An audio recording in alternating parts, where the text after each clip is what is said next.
So I was looking through my footage, and I'm just like, I realized I didn't really record a lot when I was in Istanbul. There was a lot going on in Istanbul. A lot of people, a lot of people, like a lot of people, and so many hills, so many freaking hills. So I was focusing a lot on not rolling down the hill, and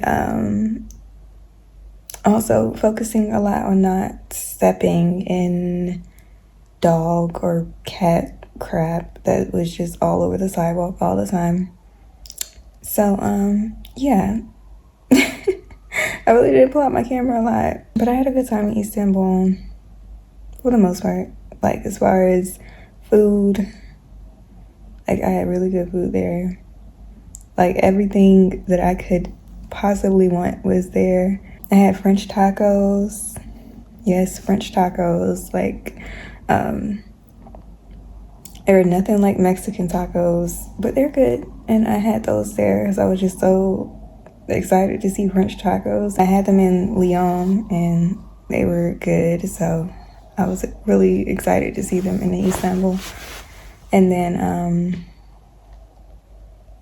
I was just talking about how I hated being in the city because hearing sirens all the time, and here I am hearing sirens again. Lord Jesus. But anyway, I digress. So I had really good food. I went to this tiramisu restaurant. Like, all they had was tiramisu, and it did not disappoint. It was so delicious. There was this barbecue place that I went to, and I had a rib burger and rib fat fries. Like, they literally cook the fries in rib fat. Like, what? So I went there. Like, I had really good food. Like, I think the whole month that I was in Istanbul, I ate out every day. So, not good, but I wasn't really in spaces that I was able to cook or that were, like, equipped with the right things that I needed to cook. Like, the first Airbnb I stayed in there, like, it had like a little portable stove, like one of those portable gas stoves, but for some reason it wouldn't ignite, and I don't be playing with gas, so I was just like, you know what, it ain't meant to be. And and from there I was just like, you know, I'm just gonna eat out. There's so many restaurants, I'm just gonna eat out. And so that's what I did. I think I had like the worst experiences with Airbnb ever. Like, have I? Yeah, like I think it's like a not universal. What's it called? Like, I think it's like a thing in Turkey where the Wi-Fi isn't the best. And since I work remotely, I kind of need good, stable Wi-Fi, and I was not able to get that in any of the places I stayed. Like, it was very spotty and just very frustrating. I had some of the jankiest hosts. I don't, what is the criteria to be a host on Airbnb? Because I had some really janky hosts, and I had so many people trying to scam me. Child. So many people trying to scam me. I had to cancel Airbnbs, which I haven't had to do before. And I literally had to cancel and like leave places because they were freaking disgusting, filthy. Like, one of the places that I had booked had roaches, and I was like, absolutely the frick not. And oh my dear, the way that, I don't know, like, it really turned me off of Airbnb for real, because I'm just ready to go home. Especially towards the end of my time there, I was just kind of over it. seemed like everything was just going crazy. And that's how I know when it's time for me to leave a place, because it'll be like, you know that movie, was it Inception? Yeah. Where the girl is inside the man's dream or whatever, and she starts changing stuff up, and then everybody's just staring at her and just start attacking her and stuff. That's how it feels when it's time for me to leave a place. Like, I'll be there and everything will be cool at first, and then everything will just start changing. Like, the energy will start changing. I'll start receiving a lot of negativity, a lot of attacks. Like, I got attacked by a cat. I don't have the scar anymore. It healed up, but I got attacked by a cat. Random cat just scratched me out of nowhere, and I'm just like, WTF. Like, I swear everything was just going crazy. And I was like, it's time for me to go. It's time for me to leave. And so I left, and I just got here. Well, I've been here for a couple days now, but I just got here to Romania. And I said I would never, ever, ever, ever step foot in Eastern Europe, because just, heard so many things about Eastern Europe, and I was like, it doesn't sound like a place where I would be welcomed or a place that I would want to go. But here I am, and so far so good. It is cold. So much for escaping winter. Like, literally, when I got here a few days ago, there was snow on the ground, and it was just so cold. And it's supposed to snow again this weekend, so that's exciting. But really, this week I have just been resting, because that's what I've been called to do, and that's what I've been doing. And I have a lot of work to do. Well, not a lot. It's not like I have a deadline to get these things done, but I've just been having things that I've been working on. Like, even though I've just been going through a lot, and like a lot, like, oh my gosh. And I think about these past few weeks, and oh goodness, I'm like, how am I still sane? Or am I sane? Have I lost my mind? Because, even through everything, I'm still just kind of staying focused on the things that I want to accomplish, the things that I want to do, things that I'm called to do, and just trying to brainstorm and really strategize and organize and just get everything together, so that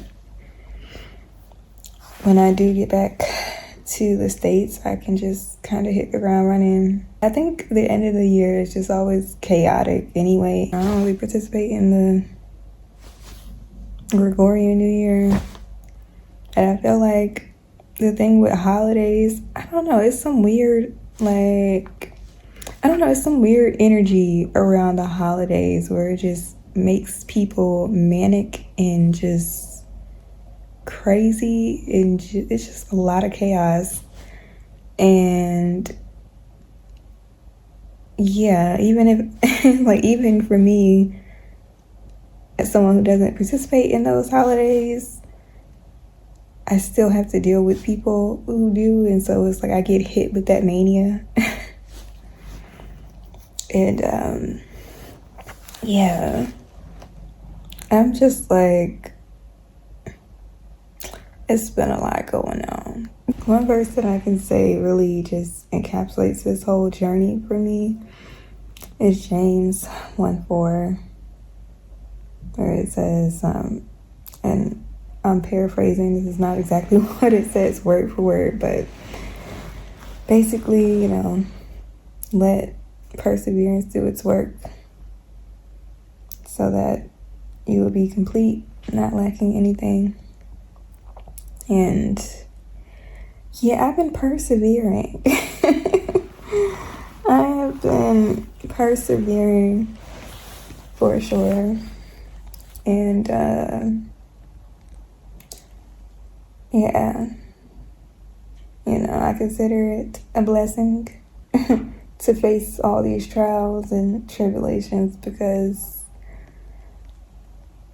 I know when I'm finished with this, I will be able to conquer all the things that God has called me to do in this next season of my life. But yeah, I just figured I would come on and give a breakdown of what's been going on, because I haven't picked up the camera and like to really, I think I may have gotten a few clips here and there, but I really haven't picked up the camera in about a month since I've been in Istanbul. And now I'm in Bucharest, and I don't know what's here. I'm just here, just chilling, because it's really cold. I'm just so ready to go. Like, I'm just so ready to go. Like, I'm so grateful for, you know, the journey and being able to see new places and stuff. But I'm ready to go. I'm ready to go. I've been ready to go. I've been ready to do what God called me to do, but I know I had to work through some things and really, you know, like I said, go through the trials and tribulations to really mature my faith. And child, if I ain't been matured, like, oh my goodness. Oh my goodness. Like,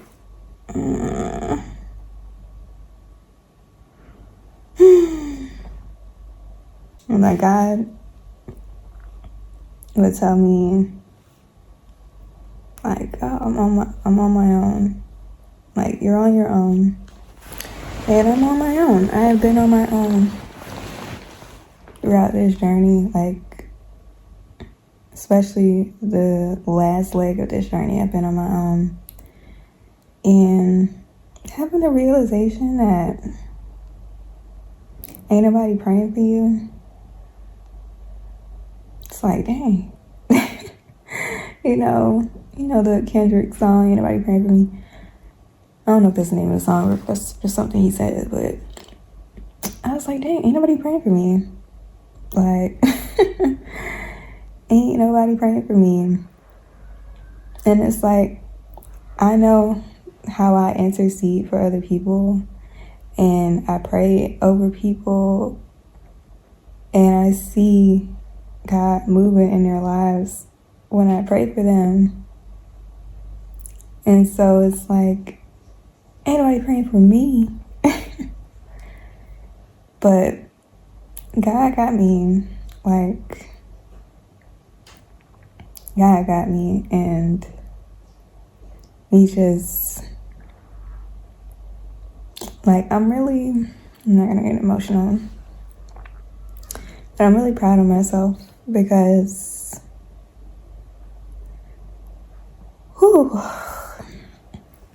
this journey has not been easy, and not just this leg of my journey with me traveling. Like, I'm talking, I would say back to 2020, back to 2018, like, the leaps of faith that I've taken and the things that I've had to go through, the hardships and everything over these past few years. And a lot of that I went through by myself, and I'm still standing, and I still have my mind. I still have my mind. Like, I have such a sound mind. Like, it's even stronger than it was back then, you know? And I'm like, to be able to say that after everything and being on my own, and ain't nobody praying for me, ain't nobody interceding for me, it's like, I'm proud of myself for still standing through it all. I swear, this place is so noisy. Oh, Lord Jesus. But, yeah. I'm gonna chill. I'm gonna cook, and I'm gonna chill until I have to clock in. And even then, I'm still gonna be chilling, because, child, But I'm not talking about anything at all. I need to do laundry too. So I guess I'll pick up this camera maybe when I'm doing something exciting. I don't know. Maybe not. Whenever I feel led.